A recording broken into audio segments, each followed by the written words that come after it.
En Ukraine, le cessez-le-feu unilatéral décrété par Kiev n'a d'existence que sur le papier. Les combats se poursuivent sur le terrain et à l'Est notamment.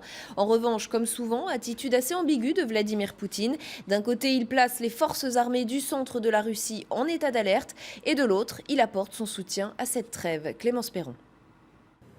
En l'espace d'une nuit, ce poste de frontière de la région de Donetsk aura été quasi détruit. En dépit du cessez-le-feu unilatéral décrété par Kiev, les jours de violence se suivent et se ressemblent à la frontière russe. Cette nuit, 3 soldats ont été blessés par des tirs de mortier. L'attaque a été menée seulement 4 heures après l'entrée en vigueur du plan de paix annoncé par le nouveau président Porochenko.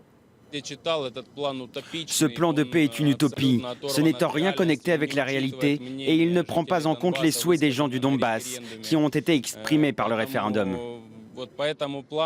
De son côté, Vladimir Poutine estime que le plan de paix élaboré par son homologue ukrainien ne devait pas avoir un caractère d'ultimatum pour les insurgés pro-russes. Le président Porochenko, lui, espérait obtenir des rebelles un dépôt définitif des armes, mais les séparatistes et la Russie ont conjointement rejeté la proposition de cessez-le-feu. Les combats continuent. L'artillerie de M. Porochenko a frappé Slaviansk. Parler de cessez-le-feu comme d'habitude, c'est juste du blabla. Depuis le début du conflit au mois d'avril, les combats entre les rebelles et l'armée ont fait plus de 370 morts. En Irak, nouvelle